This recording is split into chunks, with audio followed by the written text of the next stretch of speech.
Hello friends, welcome back to my channel Sathya. இன்றைக்கி எப்படி போல ஒரு இன்ட்ரெஸ்டிங்கான பிளாக் பார்க்கலாமா வாங்க.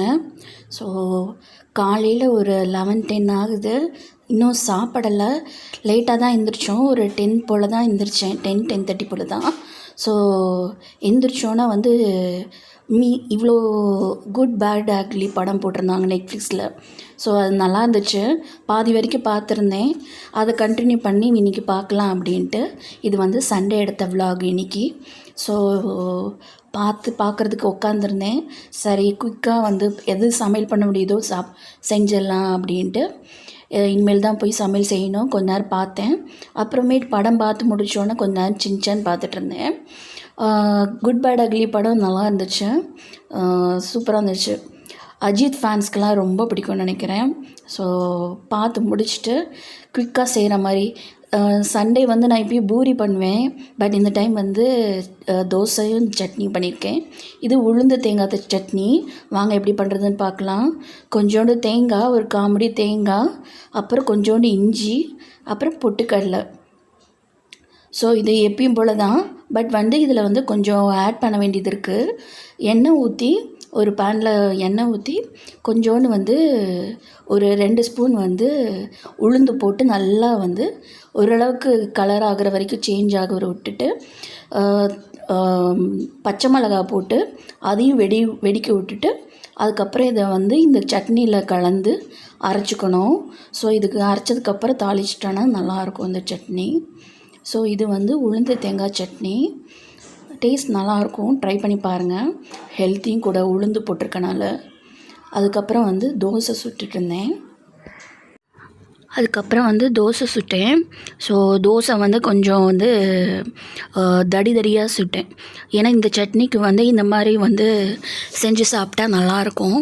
ஏன்னா மெல்லிசாக சுட்டு மொறுமொறுன்னு சாப்பிட்டா அதை விட தேங்காய் சட்னிக்கெலாம், இந்த மாதிரி சட்னிக்கெலாம் மொத்தமாக ஊற்றி சாப்பிட்டு பாருங்கள், நல்லாயிருக்கும். ஸோ அதான் ட்ரை பண்ணிகிட்ருக்கேன். ஸோ எல்லாத்துக்குமே தோசை சுட்டு வச்சுட்டேன். ஹஸ்பண்ட் இது என்வி வாங்க இப்போ வெளியில் போயிருந்தாங்க. சன் வீட்டில் தான் இருந்தார். ஸோ எல்லாத்துக்குமே சேர்த்து செஞ்சுருவேன் நான் தோசை மொத்தமாக. அதுக்கப்புறம் உட்காந்து சேர்ந்து சாப்பிடுவோம். ஸோ அதனால் கொஞ்சம் கொஞ்சமாக சுட்டால் மாற்றி மாற்றி சுடணும். அதனால் இப்படி பண்ணேன். இனிமேல் தான் மாவு ஆட்டணும். மாவு வாரத்தில் ஒரு நாள் ஆட்டுவேன்.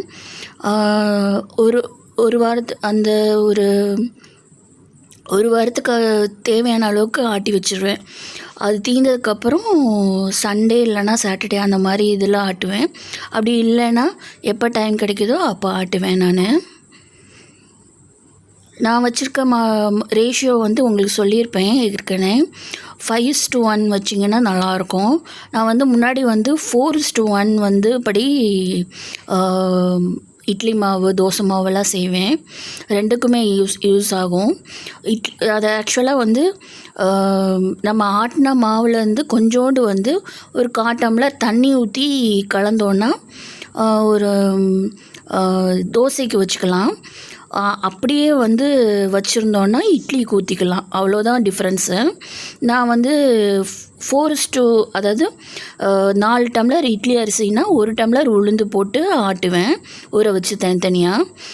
ஆனால் இப்போ 5 டம்ளர் இட்லி அரிசிக்கு 1 டம்ளர் உளுந்து போட்டு ஆட்டுறேன். நல்லாயிருக்கும், ட்ரை பண்ணி பாருங்கள்.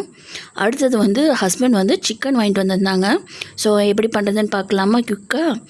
கொஞ்சம் மிக்ஸி ஜாரில் 2 பெரிய வெங்காயம், 2 தக்காளி, கொஞ்சோண்டு ஒரு கை அளவுக்கு இஞ்சி பூண்டு போட்டுக்கோங்க. அப்புறம் ஒரு ஸ்பூன் சோம்பு போட்டுக்கோங்க, ஒரு பட்டை போட்டுக்கோங்க, கொஞ்சோண்டு கிராம்பு போட்டுக்கோங்க. இதெல்லாம் நான் லேட்டாக ஆட் பண்ணேன். ஸோ அதெல்லாம் போட்டு நல்லா நல்லா பேஸ்ட்டாக அரைச்சி வச்சுக்கோங்க. இந்த மாதிரி சிம்பிளாக பண்ணால் நல்லாயிருக்கும், டேஸ்ட்டு. ட்ரை பண்ணி பாருங்கள். சிக்கன் குழம்பு இது கிரேவியாட்டியும் பண்ணலாம், குழம்பாட்டியும் இருக்கும்.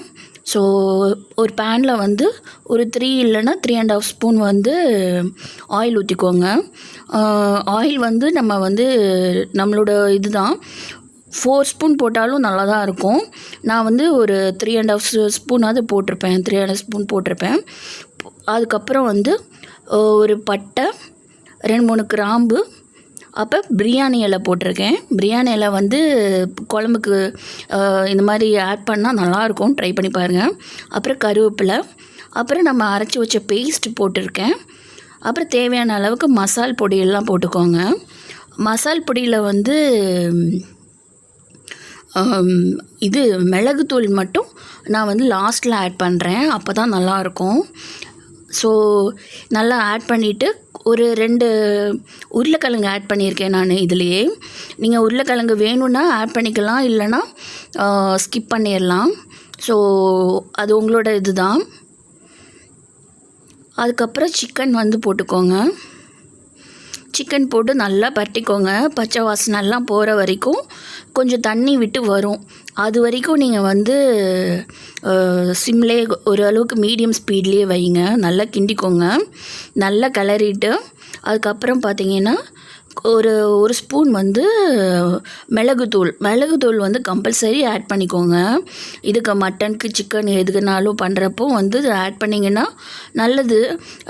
இப்போ நம்ம ஆம்லேட்லாம் செய்கிறப்போ அது போட்டு தானே நம்ம சாப்பிடுவோம், ஜீரணமாகும், இதாகும், கெட்ட இது பண்ணோன்னு.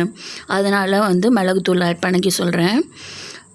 ஸோ அது வந்து லாஸ்ட்டாக ஆட் பண்ணி முடிச்சுட்டு அதுக்கப்புறம் பார்த்தீங்கன்னா கொஞ்சோண்டு தண்ணி ஊற்றி ஒரு 3 to 4 விசில் வைங்க. அதுக்கப்புறம் எடுத்து பார்த்தீங்கன்னா இந்த மாதிரி நல்லா திக்கான கன்சிஸ்டன்சிக்கு வந்துடும். மஸ்ட் ட்ரை பண்ணி பாருங்கள். உங்களுக்கு பிடிக்கும்னு நினைக்கிறேன், ட்ரை பண்ணி பாருங்கள். அதுக்கப்புறம் தான் போய் நான் வந்து செஞ்சு முடித்ததுக்கப்புறம் தான் போய் ஃப்ரெஷ்அப் ஆனேன். அப்படி இருந்தும் பார்த்தீங்கன்னா இந்த கிளைமேட்டுக்கு நல்லா வேர்த்து கொட்ட ஆரம்பிச்சிருச்சு எனக்கு. அதுக்கப்புறம் தலையெல்லாம் பின்னிட்டு அதுக்கப்புறம் தான் வந்து நான் வந்து ஃபேஸ் வாஷ் பண்ணிவிட்டு தலை பின்னிட்டு ரெடி ஆனேன். ஸோ எப்பயுமே வந்து எனக்கு வந்து ஒரு லைட்டாக ஒரு மீன் டைமாட வச்சுக்குவேன். இது மாதிரி ஏதாவது பண்ணுறப்போ வந்து டிஸ்டர்பன்ஸ் இல்லாமல் பார்த்துக்குவேன். ஏன்னா வந்து நம்ம வந்து ஃப்ரெஷ்ஷாக இருந்தால் நல்லாயிருக்கும்.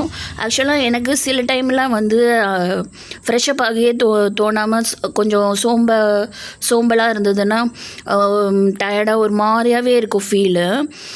இதுவே வந்து நம்ம வந்து நல்லா ஃப்ரெஷ்ஷாக ஆகிட்டு அதுக்கப்புறம் வந்து ரெடியான மாதிரி ஆகிட்டு அதுக்கப்புறம் நம்ம எந்த வேலை செய்கிறதா இருந்தாலும் நல்லாயிருக்கும்னு நினைக்கிறேன். நம்மளுக்கே ஒரு கான்ஃபிடென்ட் வரும். ரொம்ப டிஃப்ரெண்ட்டாக இருக்கும். நீங்களும் வேணால் ட்ரை பண்ணி பாருங்களேன். அதே மாதிரி நான் வந்து முன்னாடியெல்லாம் வந்து நைட்டிஸ்லாம் போடுவேன். நைட்டி வந்து எப்பயுமே போட்டிருப்பேன் வீட்டில். மேரேஜுக்கு முன்னாடிலாம் வந்து நைட்டியில் தான் வந்து இருப்பேன் மோஸ்ட்லி. வெளியில் கிளம்புறப்போ போயிட்டு வந்தோன்னே நைட்டி மாற்றிக்குவேன். அப்புறம் மேரேஜுக்கு அப்புறமும் வந்து கொஞ்ச நாள் வந்து நான் வந்து நைட்டியில் தான் இருந்தேன். எனக்கு வந்து அதுக்கப்புறம் ஒரு கட்டத்தில் வந்து நைட்டி வந்து அவாய்ட் பண்ண ஆரம்பித்தேன்.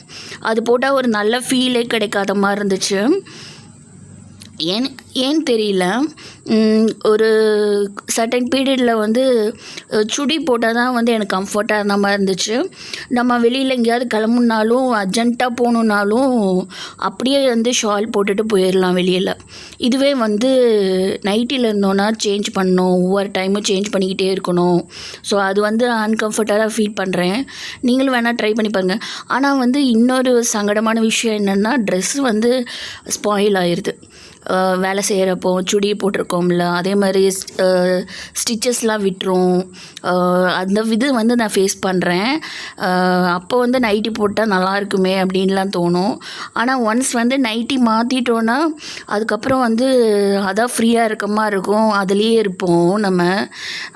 அதை வந்து அவாய்ட் பண்ணுறது நம்ம கையில் தான் இருக்குது. இதுவே நம்ம வந்து நைட்டி போட்டுட்டு மேக்கப் பண்ணி இருந்தோன்னா வந்து எங்கே கிளம்புன மாதிரி இருக்குது அப்படின்னு எல்லாருமே நினைப்பாங்க. இதுவே வந்து நம்ம சுடி போட்டு எப்பயுமே கிளம்பி இந்த மாதிரி ரெடியாக இருந்தோன்னா ஒரு நல்ல ஃபீல் கிடைக்கும்.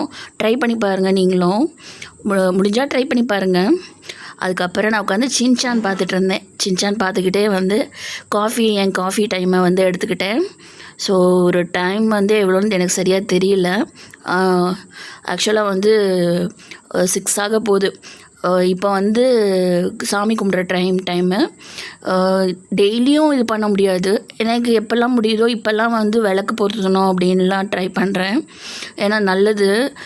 ஸோ நீங்களும் ட்ரை பண்ணி பாருங்கள் இந்த மாதிரி.